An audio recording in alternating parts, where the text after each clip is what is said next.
Hey, welcome to Shop Talk with Cassandra Renee. With me is my co-host, Kevin Eaton. Good morning, Baltimore and beyond. Hey, how you doing, Kev? I am doing good. I'm loving this Christmas season because just want to say Happy Kwanzaa and Happy Holidays, Merry Christmas and Happy Hanukkah. And, all that. Yeah, all of that. You know, we got love for everybody, huh, cuz? That we do. I guess you may have noticed that a couple of people are missing. Yeah, I was looking around for them. Yeah, I don't know where Angelo is. Maybe he's en route. You better get here soon, buddy. Because a half an hour show only lasts 30 minutes. 30 minutes. And Dr. Lisa, she isn't feeling very well. So our thoughts and prayers go out to her. She feels better really soon. Okay? Yeah. And just to remind you all that last week we had Dr. David Pulley in the studio with us, right? We were discussing soulmates. That was interesting. Yeah, we have to pick out part 2 of that one. Yeah. And try to get him in here. Yeah. Because he said he would. He said next time he will definitely be here. Yeah. Because he actually has workshops and seminars about soulmates, you know. And basically what he was saying is that you need to have a special relationship with the higher power in order to know your soulmate when you see them, right? Interesting stuff. Yeah, it was interesting. Our listeners, it looked like they were pretty interested in it too. We started getting the calls and, the feedback we were getting from the callers was, pretty positive. On the air, we have Jimmy. Hi, Jimmy. Good morning, everyone. How y'all doing? Hey, how you doing? Good morning, Jimmy. Good. After that game, right? Oh my gosh, that was embarrassing, man. Wow. So I guess this is our quick Monday morning quarterback segment. Okay. That was embarrassing.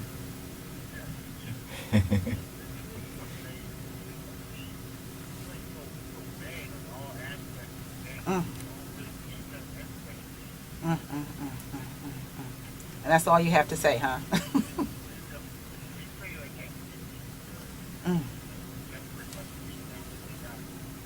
It was a beatdown.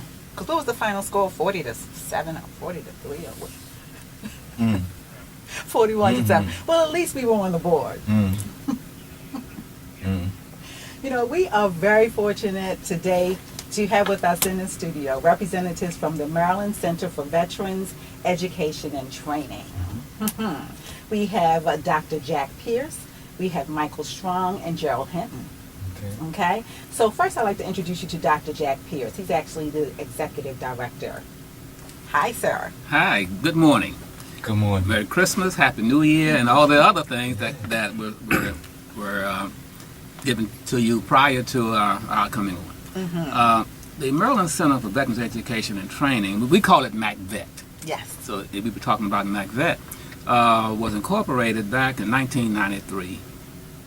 And we received our first students. We call our veteran students because it's education and training. Yes. And our campus, our building where we are, is contiguous from 301 North High Street to 321 North High Street, 100,000 square feet. And we can service up to 300 veterans a day in that building. We can sleep 250, and 50 drop in from the street and make sure it's like a safe haven for them. We received our first veterans back in 1994. Actually, it was Pearl Harbor Day, December 7th. Okay. And for the last almost 20 years, we've serviced over 8,000 to 9,000 veterans, women and men, in that facility. We provide services to persons who are addicted to substances, other ills or problems that have made their lives unmanageable, gambling, not being able to deal with their finances and life struggles. Yeah. So their life becomes unmanageable, and these are homeless veterans. Now that's oxymoron, homeless veterans, because these people have gone over to overseas, Iraq, Afghanistan, Desert Storm, have put their lives on the line for us, and then come back to the United States and they're homeless. Yes. They are heroes, but they're on the streets. And so we tend to struggle mightily at MCVET to make sure that these veterans, these heroes, are given the services where they can return to life, return to their families, return to the communities as productive citizens. And that's what we do there. Wonderful. Oh, next I'd like to introduce you to Gerald Hinton. Gerald. Good morning, everyone. My name is Gerald Hinton, and I'm the Director of Development here at MCVET. And basically what I do is work with different organizations, companies, and other entities providing or going out to find resources and funds for our veterans to help us provide those programs for them. Okay. Next, I'd like to introduce you to Michael Strong. Good morning. He is the outreach specialist. I actually have a dual role at MCVET as the outreach specialist as well as the intake specialist.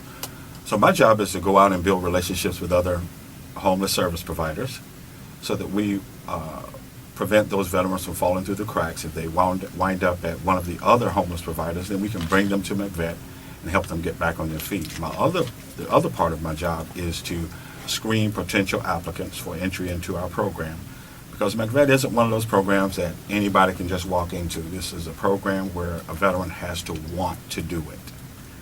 It's a very military structured program. Our goal is to build the veteran back up from the basics. So it's very similar to going back to basic training without all of the push-ups, sit-ups, running, and yelling at you. I really have a place in my heart for MCVET because I came through this program 12 years ago. So I'm actually a success story. Yes. Probably one of the best, if not the best program in the country. Okay. Kevin. Don't ask me, cause you know me, I love this show. I mean, doctor, I mean, you said something exactly what I said. He said exact words I said, 2 weeks ago or last week? I said that a homeless veteran, to me, is an oxymoron. Absolutely. I said the exact same thing. I mean, how can we have our heroes who actually take it upon themselves and give their lives for our country and go away and fight, and some die and some come back maimed and some come back not all together, and we see them homeless? Can you explain a little bit more about this oxymoron situation? I mean, what is it that, how is it that this happens? Well, there could be a lot of reasons for it, but we found out that in these particular wars, Afghanistan and Iraq, we have a lot of veterans coming back with TBI, traumatic brain injury, or PTSD. And they are not conditioned when they come back to take on the responsibilities of living life on an everyday basis. Many times they medicate their problems with drugs, with alcohol. It's an oxymoron, I'm saying, because here's a veteran who goes out and fights for us to make sure that we can enjoy the American dream. Then they come back to the States, and what American dream are they sharing? Yes. They're on the streets homeless. They don't have food. They don't have shelter. They don't have clothing. And so it's oxymoron to say he's a veteran or she's a veteran, but it's homeless. That's why. Yeah, I feel you.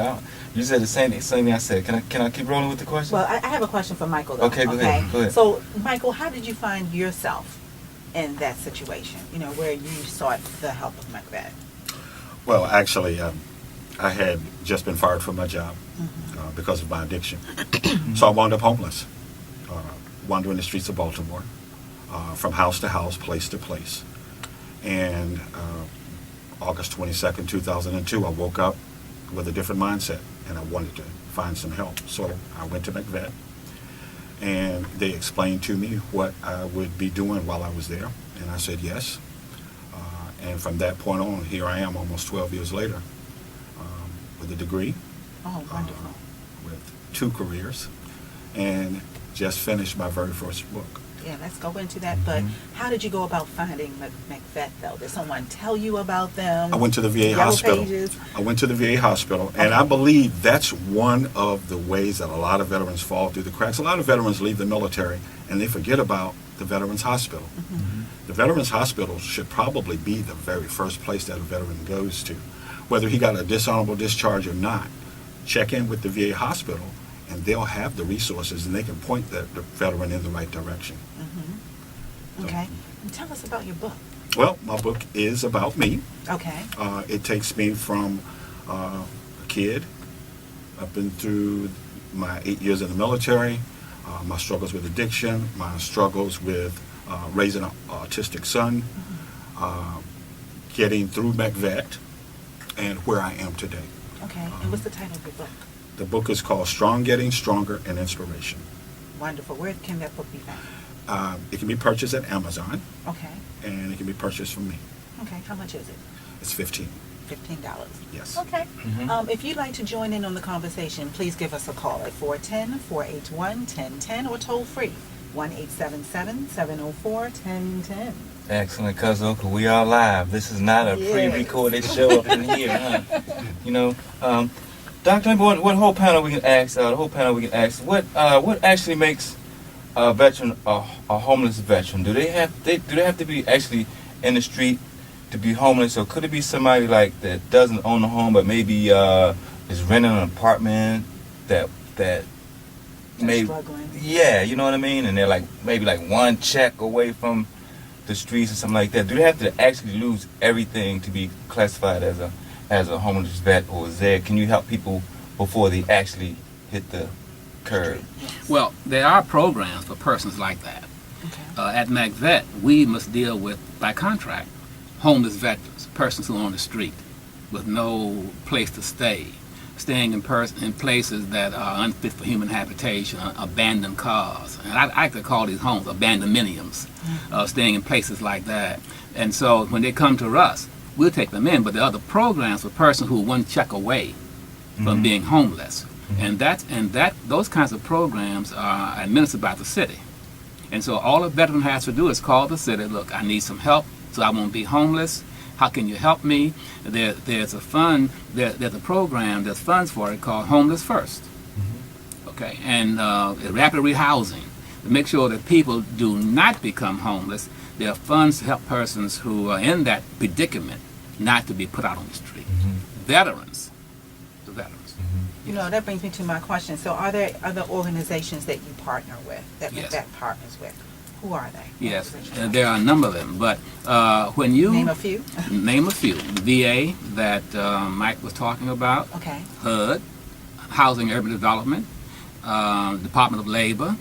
There are other homeless providers in the city where we have partnerships where we can refer and be referred to help veterans come through. So that's just a few of them. You know, when you talk about the nonprofit community, there's an adage that says, when you're walking down a country road and you see a turtle up on a fence post, you know he had help getting up there. And so we've had help getting to where we are and having people to partner with us to provide the services that we don't provide. We refer for those services. Okay. On the line we have Jeff Kendrick. You're live on the air.